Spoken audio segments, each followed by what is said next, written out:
Hello, good evening, and welcome to another episode of No Invitation Required. My name is Brooke Sinclair, and I am your host of this No Invitation Required, and I am from the Bias Rehab Center. At the Bias Rehab Center, we believe a bias is a preconceived notion. Those notions are built up around us as we grow and develop. It's from as simple as how we brush our teeth to how we tie our shoes.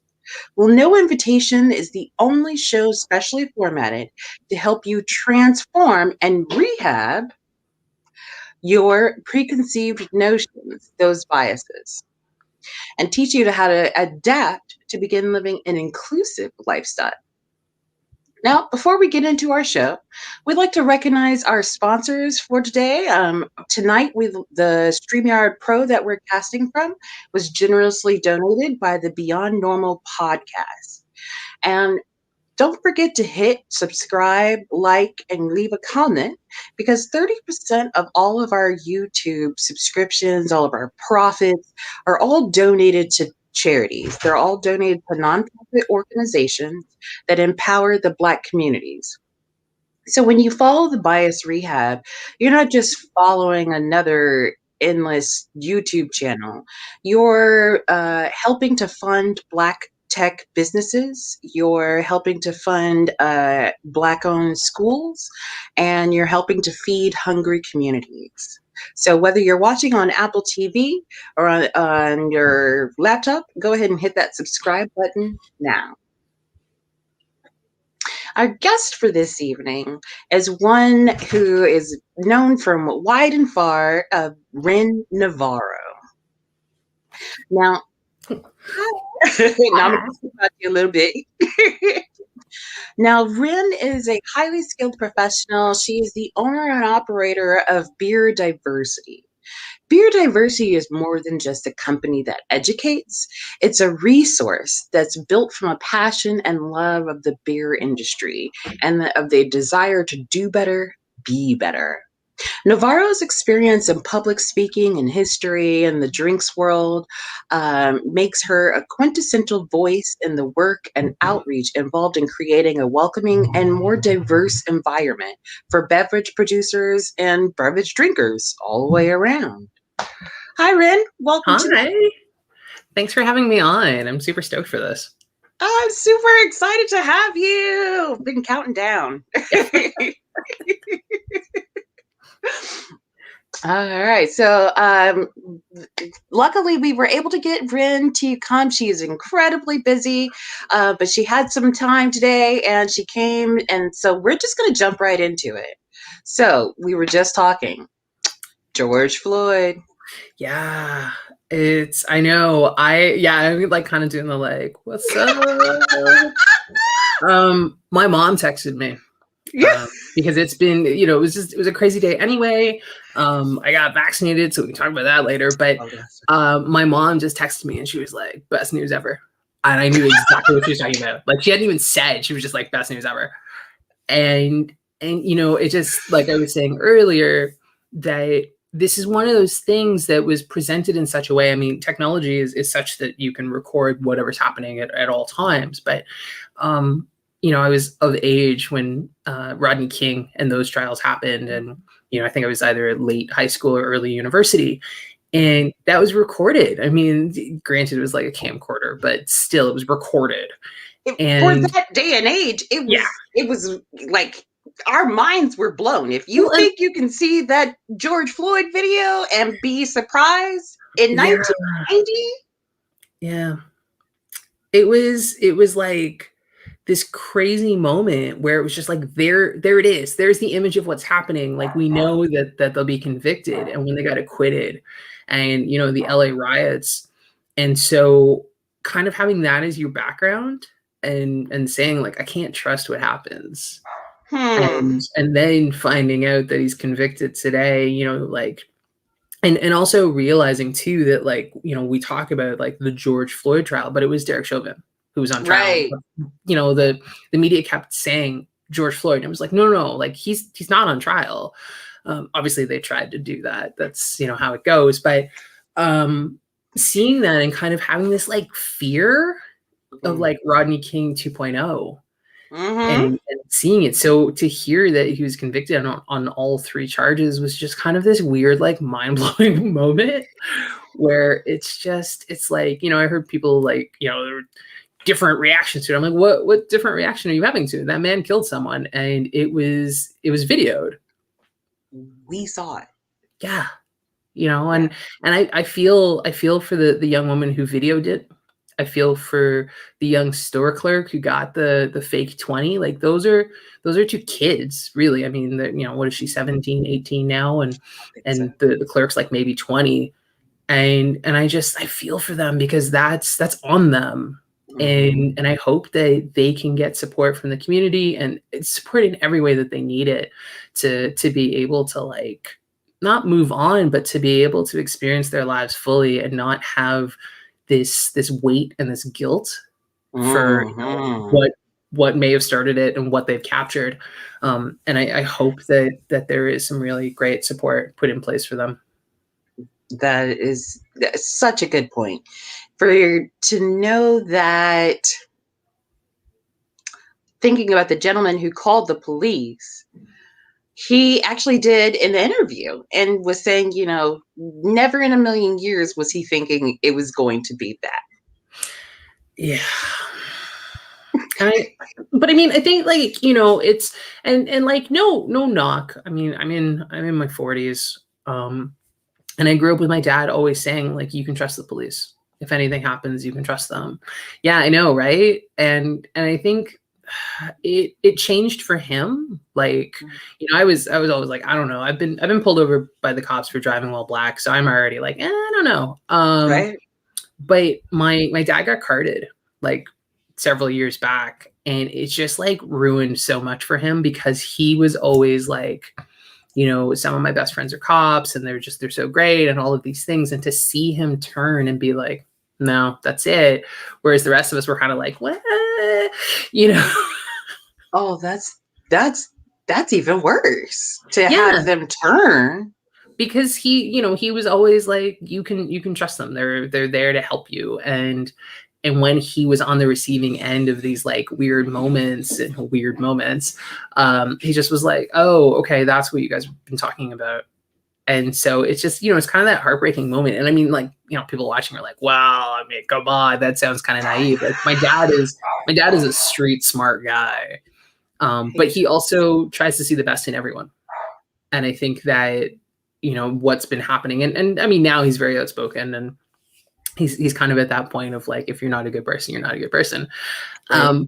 But I just, so growing up with that and seeing what's happening and the responses and the mobilization, like it wasn't a thing that happened in the 90s with Rodney King to that extent, right? So everyone talks about the race riots and they make it seem very negative and they make it seem that these are things that won't bring change.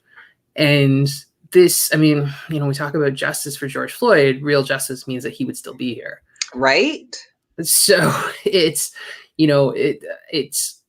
it's justice being served that a man who is known for excessive force is finally like, he's going to pay his dues, but like, there's a girl out there who's not grown up with her daddy. Right. There was, right before they had just announced that they were done deliberating and they said, okay, we're going to announce it at like 4:15. And somebody on Twitter, a Black woman said, even if it is guilty, this is not a point of unity, trying to help people to understand what this means. This is a guilty verdict that is long overdue. Yeah, I mean, also this is the week after. I mean, this trial was gearing up big time when Dante Wright got shot. Right. Killed, right. So it's hard to be like, all right, now everything's fine. Black people are safe again.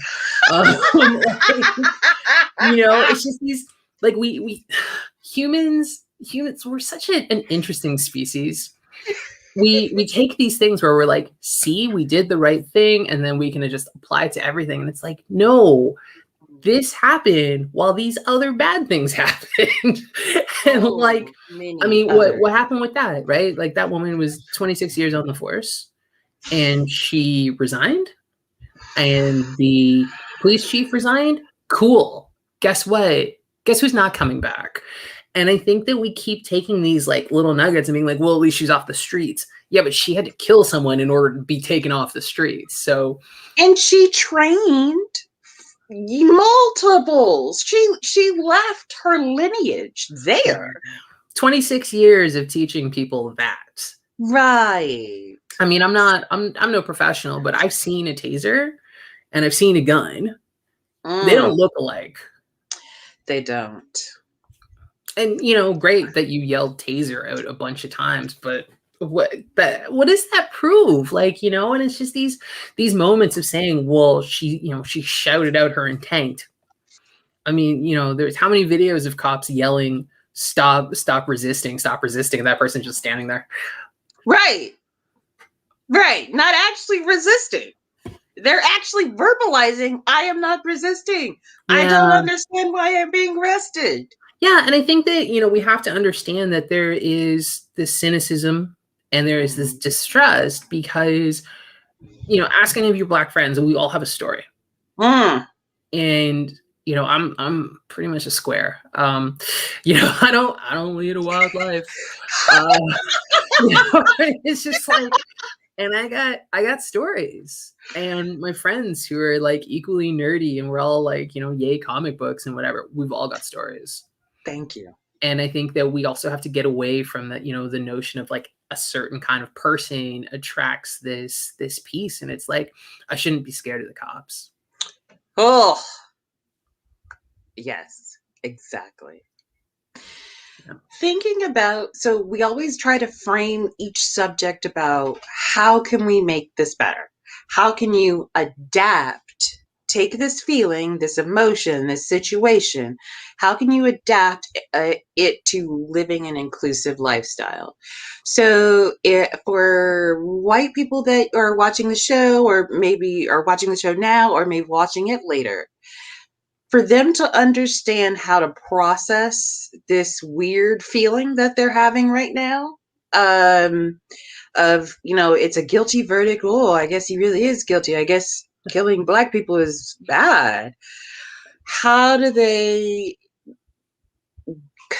I don't know if the word is concise. I don't think that's the word at all. But how do they mentally like deal with it, absorb it? I think that some of it is hard, right? Because it's woven into the Black experience. We don't get a choice if we want to like learn about it or deal with it. And I think that the first thing that those who are not within those groups affected, i.e. Our white friends, don't go to your Black friends and just ask them, like, can you give me info and like tell me how you're feeling? I think if you're going to do check-ins on your friends, you're doing check-ins on your friends. And you're not asking them to do emotional heavy lifting where they teach you something. There's a thing called the internet. Hello. Read some stuff and like, but don't just read the first thing you find, because that's that. I mean, like kind of do some deep digging and listen to those who had the emotional strength to write things about it, to to write opinion pieces, to write factual, like here's what it is, and then take a look at the history of things. Take a history, take a look at the history of policing and understand that back in the day that the police were there to round up escaped slaves, the slave patrollers. And understand, right? Like, but like take these looks, like take a look at it and understand, like, why is it that an entire group of people are like, nah, I'm not cool with that? It's like, and I mean, again, I'm not asking people to read massive books. Like, there's some great reposts on Instagram that have been popping up, and 10 slides or less. There's like a great account, So You Want to Talk About, and they break things down. And I think that's where you have to start, because if you're going to ask a question later, you should come with info. You shouldn't just be like, hey, give me the lowdown, and then I'll take notes and then I'll ask more questions, because this is exhausting. It is. And like I said, I mean, that this is a positive verdict in a week where multiple people have lost their lives.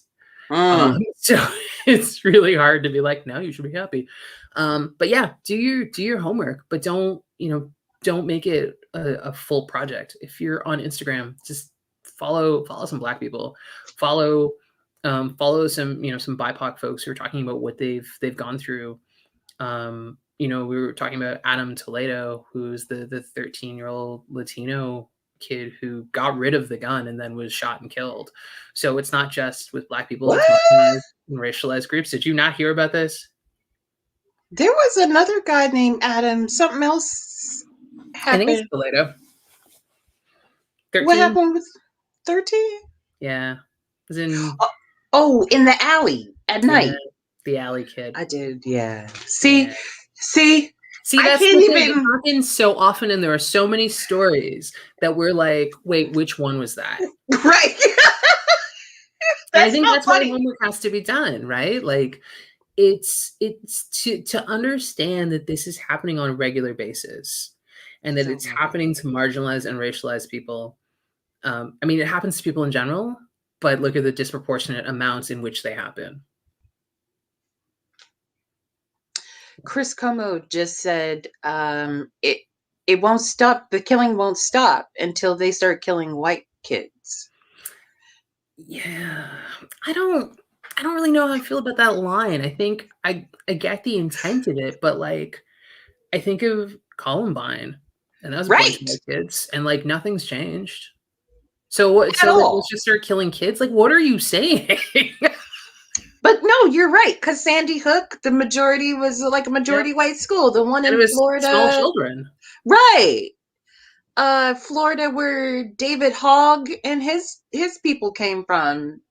That was a lot of white people. It's a lot of white people getting murdered, right? And I think, like, I get that he's talking about like the racialized murders, but it's just like how many people you have to sacrifice before someone's like, wait, this is too many? Because I mean, the numbers are huge. Like at this point, It's the same with COVID and the mask. Like yeah. if you're wearing clothing all over your body, if you're wearing a shirt, Mm-hmm. maybe a bra, I don't know, pandemic now, most people, I'm not going to judge you if you don't have one on. I don't always have one on. I had to go out today. I put it on for the show. I was like, I don't want to. It's a fancy day.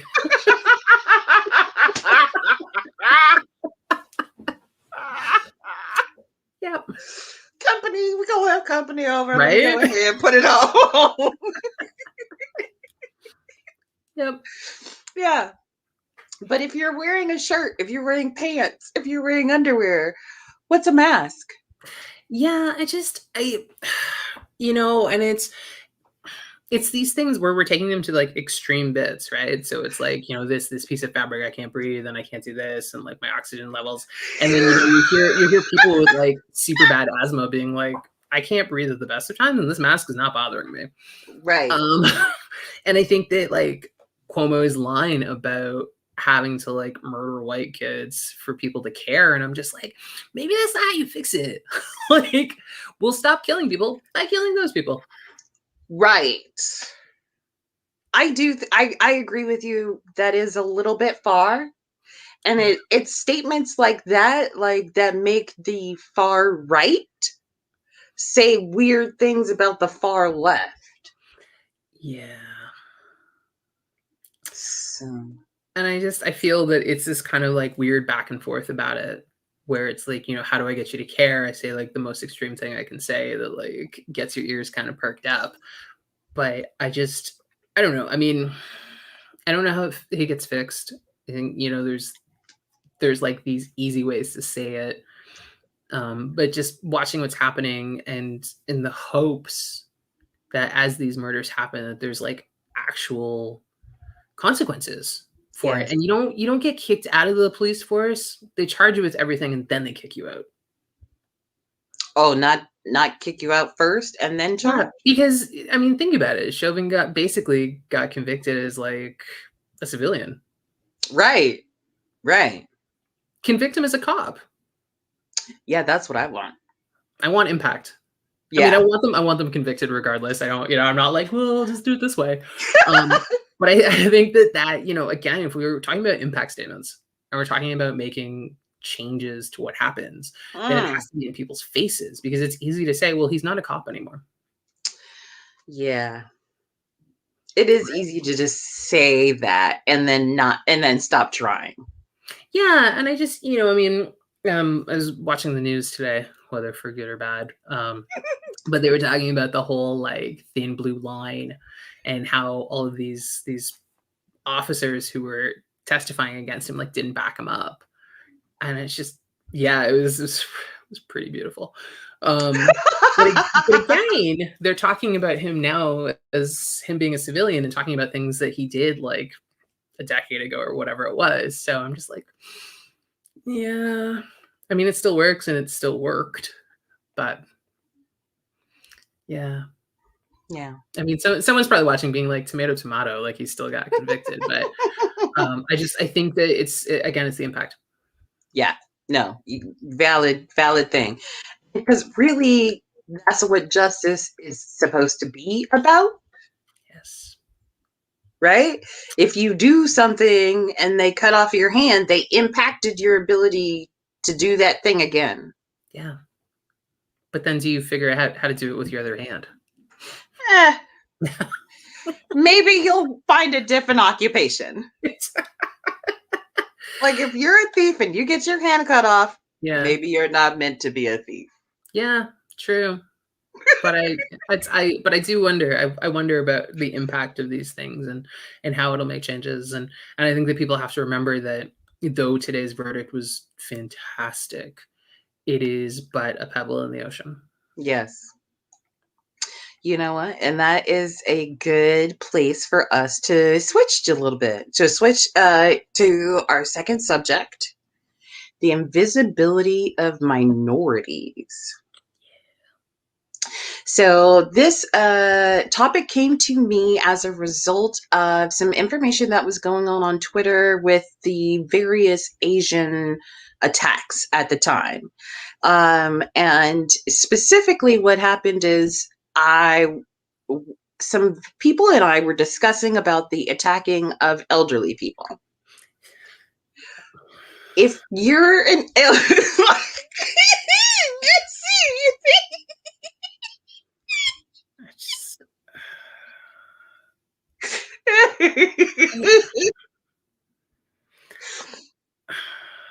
What kind of coward do you have to be?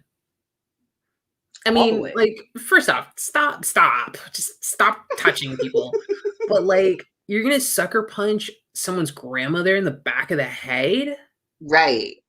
What? You're a monster. Someone's Mima? You're taking down Mimas now? Is Right? that Like, what we're doing? I don't get it. Yeah. And that's exactly it. So when the Asian attacks happened, there's specifically, see, the one where the doorman closed. Yeah. Did you see? Oh, man, that's not funny. Your face I is. I know I don't play poker. I well, I also like, can we put into this that whenever minorities are attacked or Mm. killed or injured, the news will show these videos until you can close your eyes and Mm. see them. And I think Mm. that, they argue that, I mean, the argument always comes up that, like, we have to show you the violence so you understand it. That is torture porn.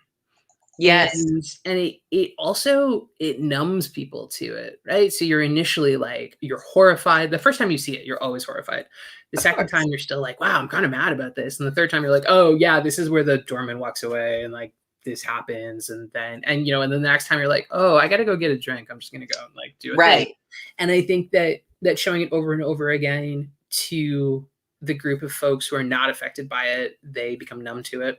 And then the people who are affected, with this like anti-Asian hate, they have to relive it over and over and over again, while someone sitting behind a desk is like, warning, graphic content coming up, and then they just play the whole thing again.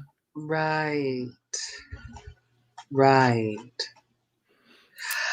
So, I think this is a perfect time to have this discussion because at the point where the Asian Americans I mean, they have been attacked before, but it was like reaching a climax, so to speak. Yeah. And a lot of Asian Americans were trying to get sympathy, either not trying to get sympathy, but they were trying to explain life from their point of view. Yep. And they were saying, oh, now I'm being treated like a stranger in the land I was born in. Yeah. Now I am afraid to let my children go out, leave the house, Yeah. or my children or my parents. Yeah. My Leave the parents, house. my family members, like, Right. yeah. And they were saying, I feel to have this come to light, they felt seen. Yep. And I felt like all three of those comments were things that some melanated people, the melanated the exact same things we have been saying. Yep. Any thoughts? I think yeah, and I think that part of it is for a really long time, those in positions of privilege and power have been trying to keep us apart, right? They always talk about this like Black Asian hatred and how we can't get along and how like see they hate each other and it keeps us from mobilizing and it Mm-hmm. keeps us from using our collective powers and strength to support one another. And I think that it's you see aspects of it changing quite often, and I think that the most powerful images that you can show are those of protests and Mm-hmm. show of those of people coming together and showing that there's strength in numbers, and that it's we all acknowledge that Asian hate like this, it's not okay, and the murders of Black and Asian people, it's not okay. And I don't think that we need to be showing these videos ad nauseum of people being attacked or worse, Mm-hmm. because again it numbs. What's the point, right? You're showing that this terrible thing has happened. In most cases the person who has done the terrible thing has been caught, Right. so it's not even like showing to be like, hey, can you help us find them? Well, yeah, that's true. Right. And I think it's again, there's time and place for impact. And I think that the big piece is like we have to keep talking about it, and we almost, I mean, we're all so overwhelmed anyway, because COVID and working situations Everything. and whatever. I mean, it's just Right. life. But sometimes it's just like for us, it's like, do you want people to listen to what happens to the Black experience? So why aren't we talking about the Asian experience? And why aren't we continuously talking about it? But then why aren't we talking about all these other groups, right? Like, anti-Semitism is on the rise in Yes. crazy, like mind-blowing numbers.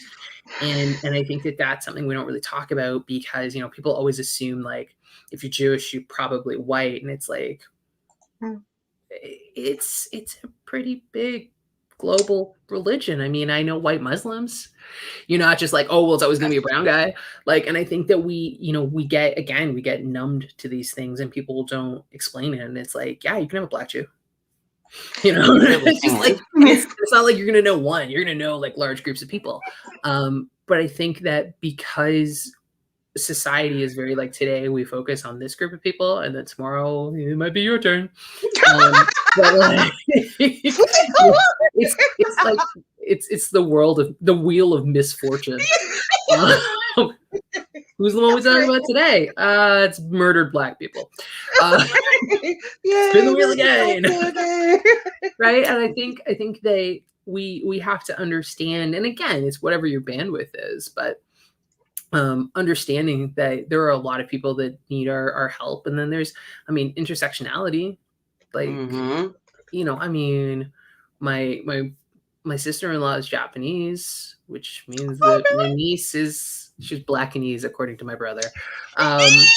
But like, there are these things, and like one of my best friends is Black and married to an Asian guy, and she's like half Jamaican, half Chinese. Like, there's all these things where we don't think about them. We keep saying, well, you are this and you are this, and no. therefore you can kind of support each other, instead of being like, you could be both.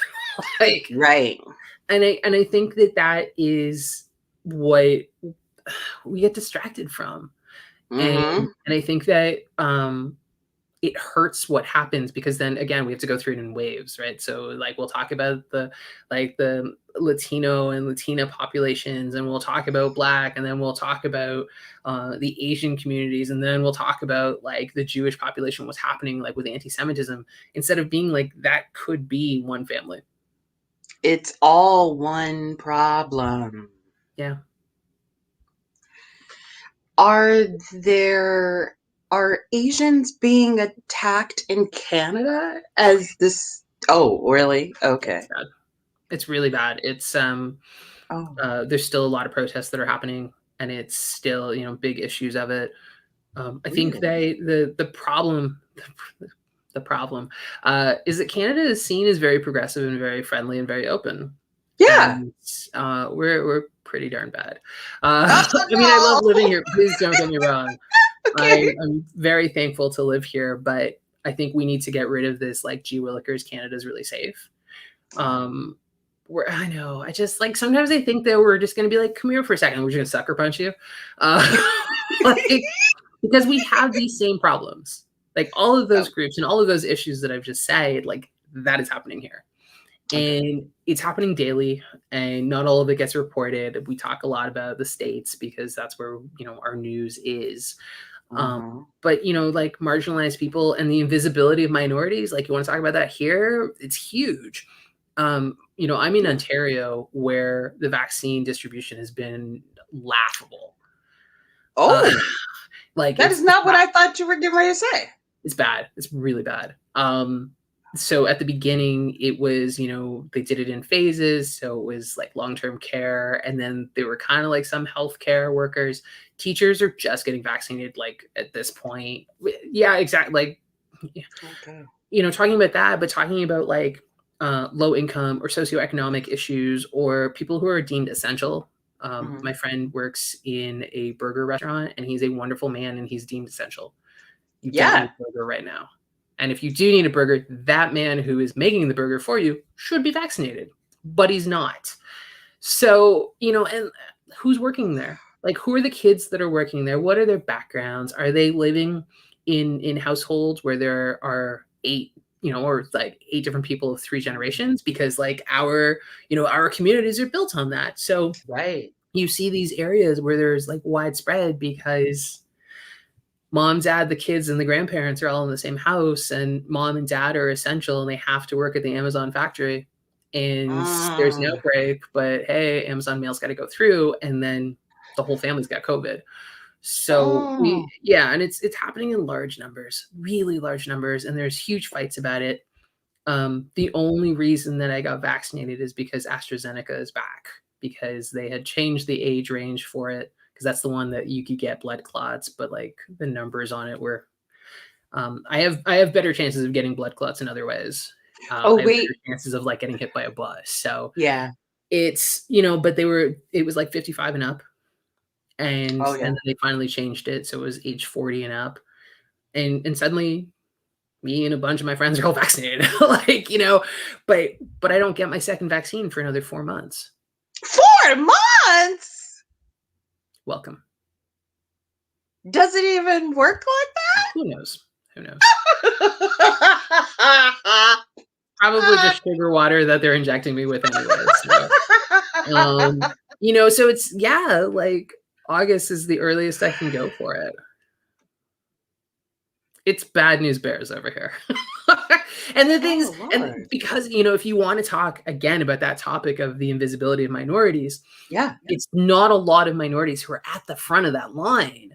They've been targeting hotspots, but you see on the news that they have 500 doses, but there's like 1,700 people in line in this marginalized community. Like, who gets it. And then in the white communities, they have extras left over. Yeah. Yeah, and do you know about getting it? And I don't think it's necessarily a white community. It's more socioeconomic, You're which right. therefore becomes a white community in most in larger numbers. Anyway, I mean, Yeah, it's kind of like our hoity-toity areas, right? that's true. And they've been vaccinated, and like, hearing on the news, like this woman was talking about getting her nanny vaccinated because she lives in a multi-generational home, but like this was on the news like 2 nights ago, so she's just getting vaccinated this week, where it's like that woman should have been vaccinated like day two. Yeah. If she's in a multi-generational house and she's watching your kids, like, who are going to school, aren't going to school, are going to school, aren't going to school, maybe they're in a playground, Oof. right? And I think that they the issues with so many of these things is that they break it out into socioeconomic structure and then what's your importance. But right now the importance is it's capitalism. And then the essential workers are just, they're freaking out. Mm. I thought for sure Canada was doing better than us. Nope. We have some Wow. provinces that are doing really well. But we basically landed on the no-fly list for the States. Like, there's warnings to not come here because it's bad. Wow.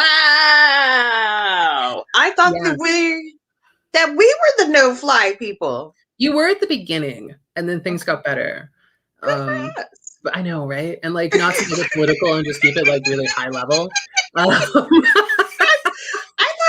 the bad ones. Like, No, we're bad now. I think it was last week we actually surpassed you in the per capita number of cases. hey, we're winning again. Go Yeah. America. Yeah, America. Sorry. But I think that Canada gets really cocky about things when we look at what happens in the States. It's always like, well, at least we're not America, and it's like, we should probably just keep our nose on our side of the fence and like clean up the dog poop before we're like, look at what you did. And it's just, but I think that the other part too is that there is a lot of vaccine aversion. When we talk about what happened to marginalized groups in the past, so Indigenous peoples are not treated well here. A lot of reservations have boil water advisories. They thankfully ended up in the first phase of vaccinations. I think it was Canada's way of being like, listen, we've made your lives really miserable. The least we can do is this. But it's still, it's such a small piece. But, for Black and Brown communities, there's a lot of people who don't trust medicine. And right, and I've had friends who are like, well, why don't they trust it? And it's like, again, there's histories of medical experimentation, or we always talk about Black women having to advocate for themselves when they're pregnant to make sure that they survive, and it's like it's really hard. So I was that nerd who took photos when I got my vaccine, and I posted it because I want other Black people and other people of color to see that I did it. Yeah. If I grow a tail, so be it. It'll be able to hold my drink. But like, I just, but I also did my homework, right? And I think that, again, I'm always emphasizing, but like, do your homework on these things. And if you see someone doing it, like, I'm going to talk to people about how I'm feeling, and I've been really paying attention to it, because I don't want it to be that I did it and then I never talk about it again. I think that it's very important that if we are in spots where we have platforms, to use them to say like, hey, this is what we should do. And if you're not cool with it, then that's fine. But here's why we should try and do it. Because we're multi-generational. We are, families led by the matriarch, who is either your granny or your great granny, or your mama. Like, think about it. If you don't do this and you go talk to her, like, what happens? So I think that normalizing it, whatever normal means these days, but normalizing it for marginalized communities, and really talking about it openly, and not feeling guilty for going, right? Because I again have minority friends who are like, oh man, like, I got to go early, and it's like, great, post it, tell people you went, and be really proud of it. Be proud of your little Band-Aid. Yeah. Especially if it's that rare. Yeah, I mean, it's the numbers. But I think a lot of people were posting about it on Twitter too. That women on birth control have higher risks of blood clots than what was happening with AstraZeneca. Is that one? Is that the J&J one? No, so AstraZeneca is a separate one. Oh, okay. So J&J also had issues, Yeah. and AstraZeneca got pulled from a lot of countries, and now they're all kind of slowly going back to it because they're like, we're running out of other vaccines. Also, fun fact: Canada isn't producing its own vaccines, so we are relying upon other countries for it. So at this point, beggars cannot be choosers. Oh no. Yeah. Do you know where it's coming from? Mine is. I think mine was an American dose, but they're also coming from India. Okay. On a supply chain, just thinking about the negative 76 or whatever it was temperatures when they were trying to transport or trying to figure out how to transport ours from India. Is that going okay? Yeah. Okay. Because you got it. I don't even know. Like I think that a lot of us were just really excited to even be able to get in line. Speaking to a lot of my American friends, I got a lot of you friends in the States. But just, talking to people and them saying like, are you going to come out for this event? Are you going to come out for this event? And me being like, I'll be lucky if I'm vaccinated by September, because Mm, that's honestly when I thought I would be getting it. And if this didn't get pushed through, I think I would still be September. So right. it's to look at it, and I mean now my second shot is August, so really where am I going?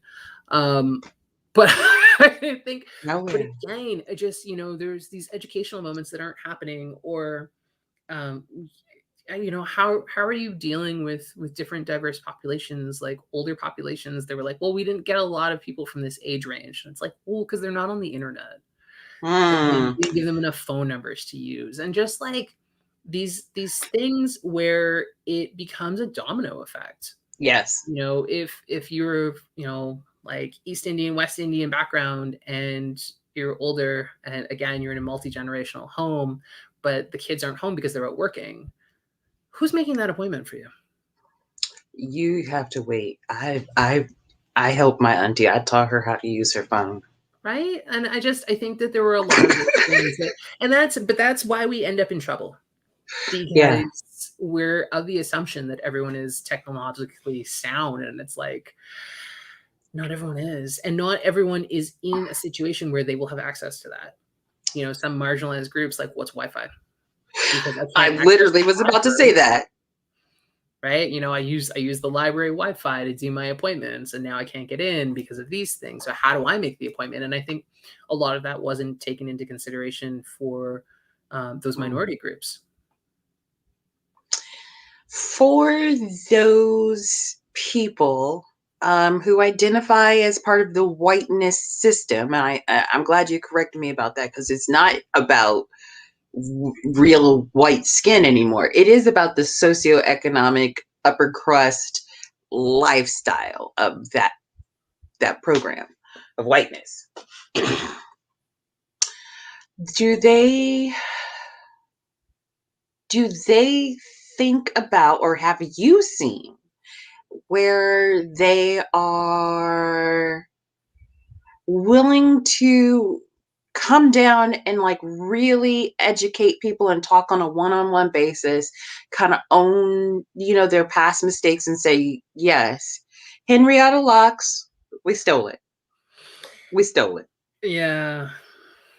I don't know if that happens in such large amounts. I think that um, I see a lot of communities taking it back and saying we'll talk about it, and we'll educate ourselves, and we'll pass on the proper info. I think that the time of apologies without actions behind them, we're done. Mm-hmm. It's Mm. great. It's great to be like, yeah, we stole her genomes. Like, sorry. It's like, yeah, but you used them and you still use them, right? Like, To this how day. many decades of denying were there? So and I don't want to make it sound again like super cynical and everyone's terrible, but everyone's terrible. No. uh, This is the one show where you have to say the truth. It's Yeah, okay. and I think that we're people are demanding more. Yes. And because of that, there is a shift, but at the same time, those who are demanding are kind of saying, "You know what? I'm gonna take a look at this myself." Yeah.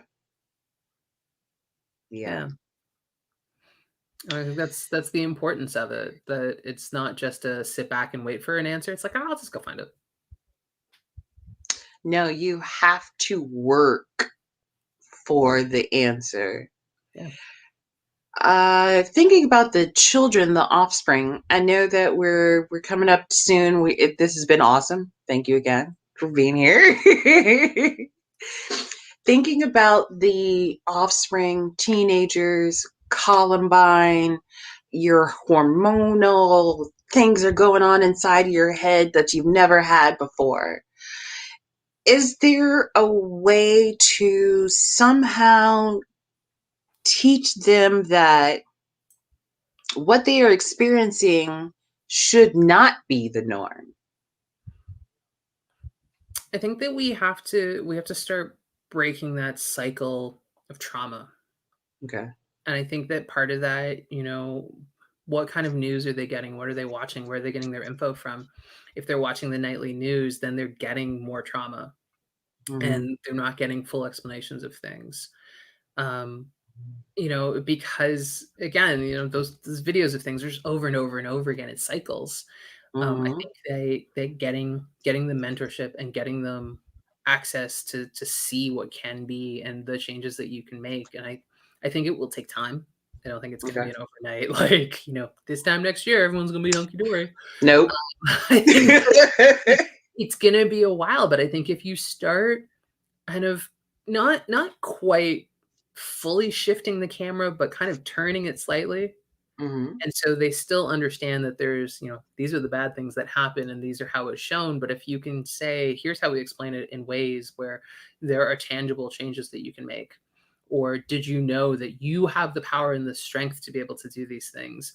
And if we mobilize and give the youth real tools, Yes. avenues in which to do these things, I think that um, change is possible. And I think it takes time, but I think if we start with them young enough, they get to the point that when they're adults, they've already started looking at it a little differently. Mm-hmm. And if they have kids, the hope is that they start getting them to look at it differently. And yeah, Right. and then you break, eventually we will break that cycle of trauma. It's we right now we warn young black men, right? Mm. Don't do this, don't dress this, don't do this. And it's like, well, then what are we telling them to do? Why are we not telling them that you can go get an education? You can shoot for the stars, you can make these things happen, you can do things outside of the box. Like, we're not saying that, we're just saying don't do these things. Mm-hmm. And I think that we need to start shifting. And you can still say a few, like, don't do this, but focus on this. The reason why Simon Sinek, wrote a book about it. He says it's always the very first thing. And even in management trainings, their leaders are trained to how to explain the why you're going to do this, why Yeah, we're doing this as a company, why we're making this, you know what I'm saying? Like, yeah, it it should be the same. Explain to your children, explain to your aunts and uncles yeah, that are willing to at least let you finish a sentence. Tell them about how much pain and heartache people are suffering. yeah. You know, the when I think about, you mentioned earlier Jews and thinking about the Holocaust. Well, first, I know before I even go there. So just really quick, and then let's talk. I'm so sorry. So first of all, land of the Jews, Jesus. They're not blonde-haired people traditionally. Okay, okay. Hair of wool.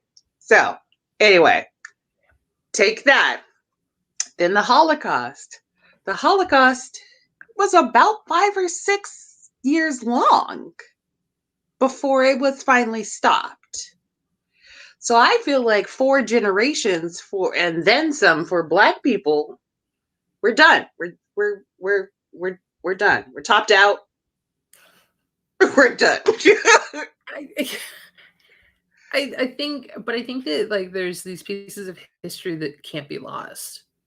Yeah. And I think that the way things go, I mean, right now, you know, there's like the Holocaust Remembrance Day, and there are these moments, but we're losing the survivors, and what happens with We those are. stories, and who understands them, and you know, like you hear these terrible stories, and it's just like we need to. What happened to the storyteller ways? And it's not, you know, I mean, the Holocaust just decimated families. Right. And, you know, it wasn't just, I mean, you know, the Jewish population was definitely like the largest hit, but people have to understand who else was in it. You know, they talked about gypsies and LGBTQ plus um but I mean you could be Jewish and gay, right? And Right. we need to look at the intersectionality of these things, and we need to understand it, and we have to understand how close we came in the last 4 years to Mm. basically having another one of those. Mm. And you know, and we talk about how we're doomed to repeat history, but if we don't keep the stories and we don't keep talking about them, we can't be surprised when everything catches on fire. Cannot at all.